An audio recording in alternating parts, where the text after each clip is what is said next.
Greetings, my friends. So this 70-year-old judge finds out accidentally that his kids are not actually his. Take a look. I have been married for 51 years.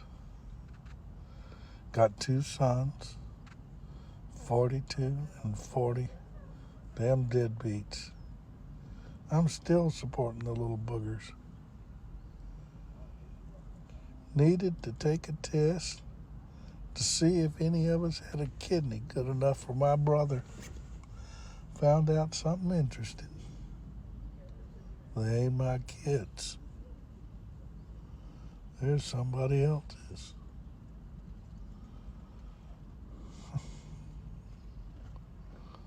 Of course, the only good thing is, I know it's not my fault that those 2 idiots got dumped into this world. Hell, I thought they took after their mother. Instead, they take after the plumber or the postman or the milkman, or, yeah, they were milkmen back when they came around. I mean, God only knows.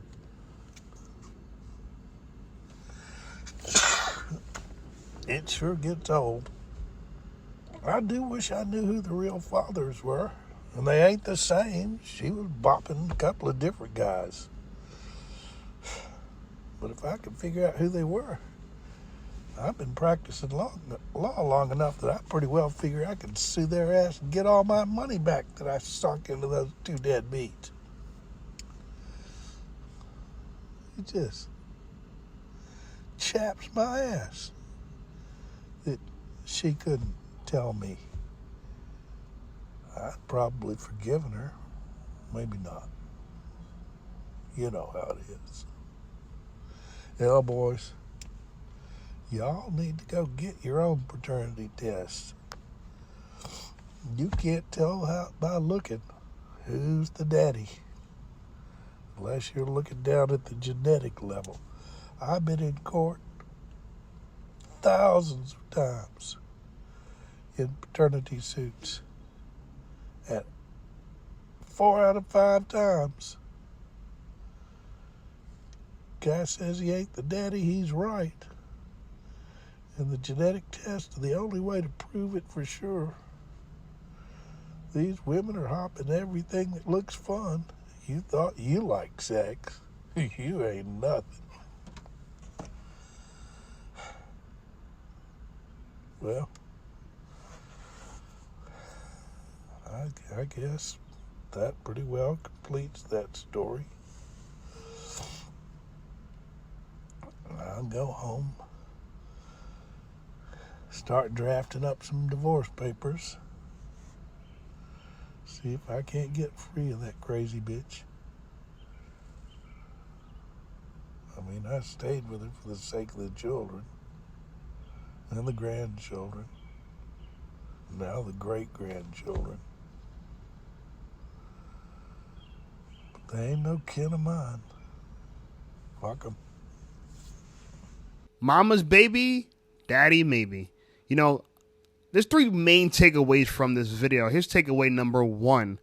This is an egregious crime against men that largely goes unpunished, okay? Not legally and not even socially. I found in the comments that so many women were saying, oh, they're kids, they're your kids now. You know, after 41 years, 42 years, they might well be your kids. They don't even see that this was essentially an assault to a man, right? Like, this is probably the worst injury a man could possibly sustain in his life, is raising children that are not his and being married to a woman and providing for these kids their entire lives.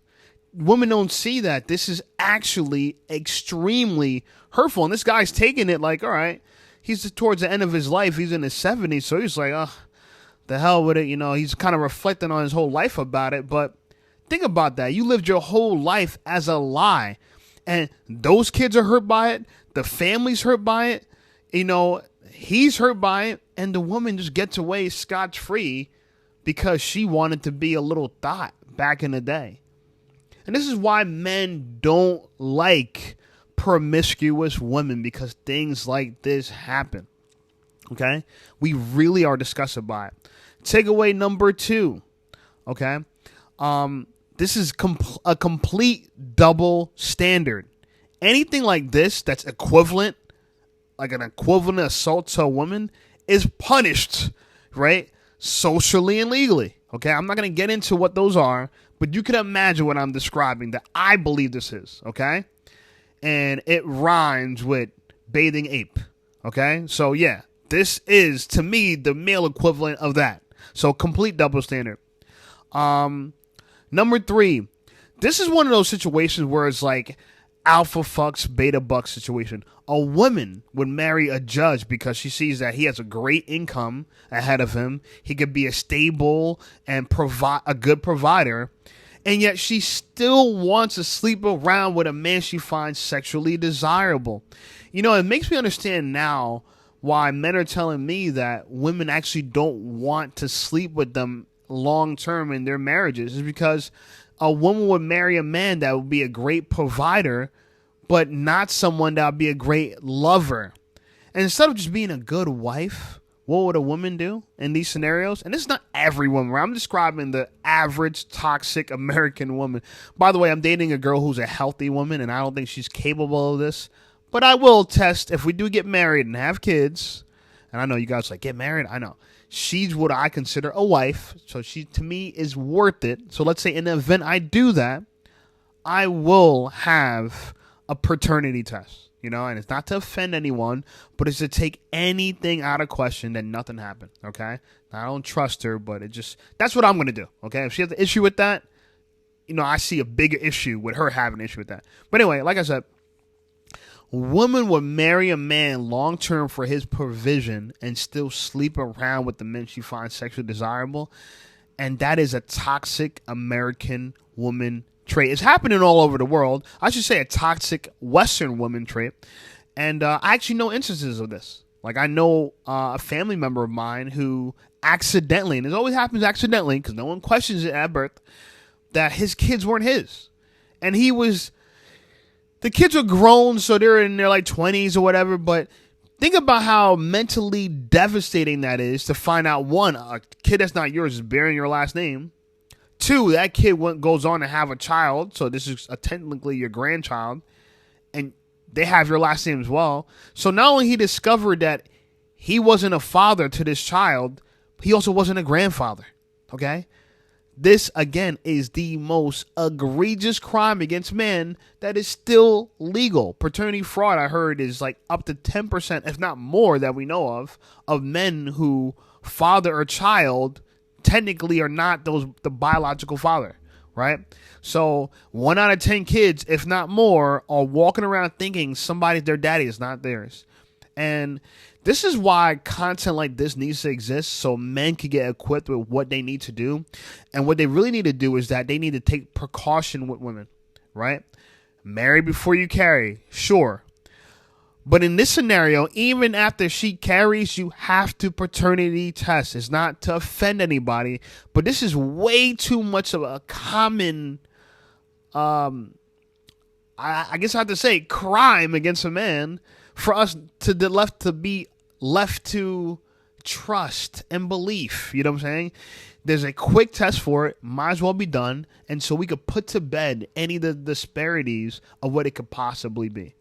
So hats off to this guy for, I guess, taking it lightheartedly. He did call those kids, what do you call them, little boogers. You know, he's saying these kids were like essentially dumb and stupid or whatever. And he is supporting grown men in their 40s who obviously didn't take after him because he's a judge, he's an accomplished man, and these kids have no aspirations where they're being helped by their father, or who they thought were their father, and they're essentially midlife in your 40s. Like, that's how embarrassing is that? Like, I'm in my 30s and I'm glad I don't have to ask my parents for money. I'm glad I live on my own and I'm self-sufficient. And that's something that you really got to get to a place as a man that you are providing for your own. You have your own castle. You can't be a man if there's not a place where you could call yourself essentially a dictator. Like, this is my place and I pay the rent, I pay the electricity, I pay the internet, I change the toilet paper, I clean this freaking place, I stock the fridge, I do everything here, right? But guess what? I'm the boss. I make the rules. If I say no one wears shoes in this fucking place, take off your fucking shoes when you enter my place, okay? And you're not a man until you can get to that point. And I'm not saying be mad and be angry and mistreat people in your place. I'm not saying that. I think you should be an absolutely wonderful host to your guests. Absolutely. But I'm saying that you're not a man until you can say, I'm a dictator. If I make all the rules, I'm the boss of this particular territory. And I like how my lease says that I am entitled to my quiet enjoyment. Legally. That means if anyone wants to disrupt my quiet enjoyment, I could take legal action against them.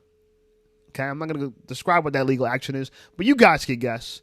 But ultimately, yeah, when I have kids, because I do want to have kids, I will absolutely paternity test all the motherfuckers, y'all. I don't give a fuck what nobody says. If my wife got a problem with them, divorce me. Because guess what? I'm not going to live my life into my 70s discovering accidentally the kids ain't mine. That's just my take on it. What's you guys' take on it? Let me know what you think in the comments. I'll talk to you guys soon. Check out some of my other videos, and then I'll see you over there.